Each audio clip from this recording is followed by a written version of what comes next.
এটা কে ভিডিওতে? আমি। এই যে সামুরাই সহ? আমি আয়শা। তুমি আয়শা? হ্যাঁ। কাকে কোপাচ্ছ আয়শা? রাজুরে। গত 29শে জুন এই মাদক ব্যবসায়ী রাজু, সিন্ডিকেটের মাদক ব্যবসায়ী রাজুকে এই আয়শা বাহিনী তার জন্ম নিয়ে প্রকাশ্যে দেবালোকে এভাবে কুপিয়ে হত্যার চেষ্টা করে। এই 29শে জুন এই ঘটনার পরে 30 জুন আদালত থানায় মামলা হয় এবং এভাবে আয়শাগুলো তাদের উপস্থিতি জানান দেয়।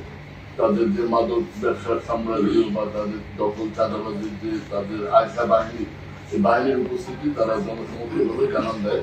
মোহাম্মদপুর আদমপুর এলাকার চান্দিলপুর আয়শা গ্রুপ প্রধান সন্ত্রাসী মাদক ব্যবসায়ী চাঁদাবাজ আয়শা গ্রুপের প্রধান আয়শা আফতাব হোসেন ওরফে আয়শাকে আমরা গ্রেপ্তার করেছি এবং তার সহযোগী ইউসুফকে আমরা গ্রেপ্তার করেছি এবং তার সাথে আরো যারা ছিলেন বেলচা মনির ছিলেন, পাকলা শাহিন, রিপন তিনজন পালিয়ে যায়। আমরা তাদেরকে ধরতে পারিনি, বাট আমরা তাদেরকে ফলো আপ অভিযান অব্যাহত আছে। এই আয়শার সম্পর্কে বলতে গেলে তার জন্ম বরিশালের মুলাদি থানায়, মুলাদি এলাকায়। সে গত 8-10 বছর আগে আপনার পত্রিকাটা আমার সাথে তার সক্ষতা হয় এবং তার আগে সে রাজমিস্ত্রির কাজ করতো আদমপুর হাউজিং থানা এলাকায়, বায়তুল আমান হাউজিং এলাকায় 4 বছর এখানে সে রাজমিস্ত্রির কাজ করতো। 7-8 বছর আগে পত্রিকাটা আমার সাথে তার পরিচয় হয় এবং ক্রমে সক্ষতা গড়ে ওঠে। এরপরে তার মাদক ব্যবসায় তার হাতে করি, মাদক ব্যবসাকে কেন্দ্র করে সে পরবর্তীতে জমি দখল এবং অন্যান্য অপরাধে জড়িয়ে পড়ে। আপনারা জানেন গত ফেব্রুয়ারিতে আমরা এই অত্র এলাকার শীর্ষ সন্ত্রাসী পত্রিকাটা আমাকে গ্রেপ্তার করি।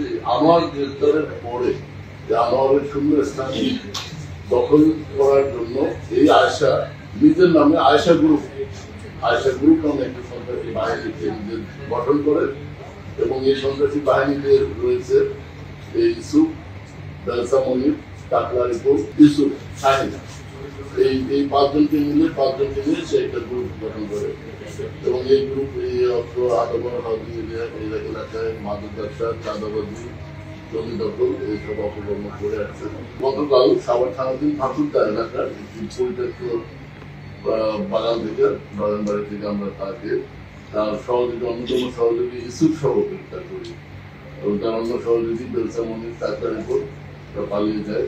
আদাবর, মোহাম্মদপুর এবং পার্শ্ববর্তী থানাসমূহে 8টি মামলা আছে। এর মধ্যে হত্যা চেষ্টা মামলা, ডাকাতি চেষ্টা, ছিনতাই এবং চাঁদাবাজির মামলা রয়েছে। তো আমরা এই আয়শা গ্রুপ সহ আমরা জানেন যে আমাদের এই সন্ত্রাস বিরোধী অভিযান, কিশোর গ্যাং বিরোধী অভিযান এবং মাদক বিরোধী অভিযান আমাদের অব্যাহত থাকবে। আপনারা জানেন আমরা এই জেনেভা ক্যাম্পের ওই যে চুয়া সেলের মতো চোরা সেলের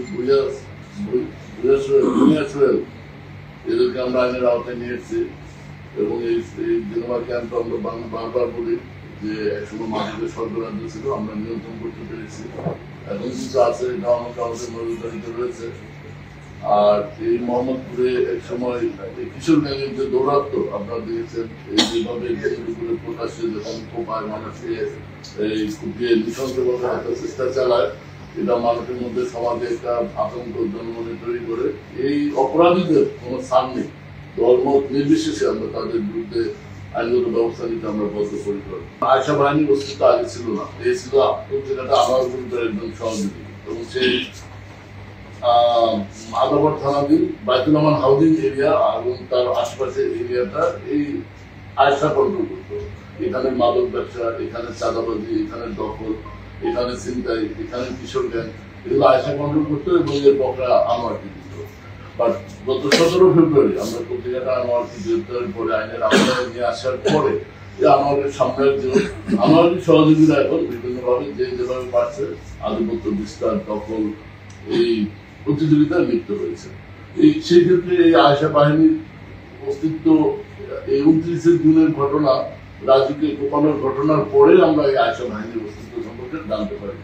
তো আসলে এরা কেউ অ্যারেস্ট হচ্ছে, কেউ ছাড়া পাচ্ছে, যে বেইলে এলাকায় চলে আসছে এবং যে গ্রেপ্তার হচ্ছে তার জায়গায় অন্য আরেকজন নিয়ে নিচ্ছে। এভাবে আমরা এই যাবৎ 20টির অধিক কিশোর গ্যাং এবং সন্ত্রাসী গ্রুপকে মোহাম্মদপুর আদালত এলাকা থেকে আমরা নিবৃত্ত এবং ভেঙে দিয়েছি।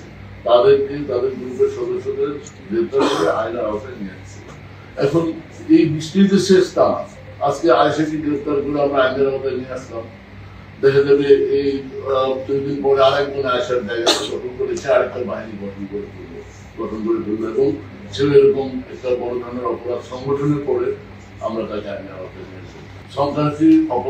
সন্ত্রাসী কোনো রাজনৈতিক পরিচয় নেই। অপরাধী এটাই তার বড় পরিচয় এবং আইনে কোথাও লেখা নাই যে অপরাধীর রাজনৈতিক পরিচয় কি। যে অপরাধ করবে তার বিরুদ্ধে আইন প্রয়োগ হবে, তার বিরুদ্ধে আমরা আইন শৃঙ্খলা বাহিনীর সবসময় 0 টলারেন্স।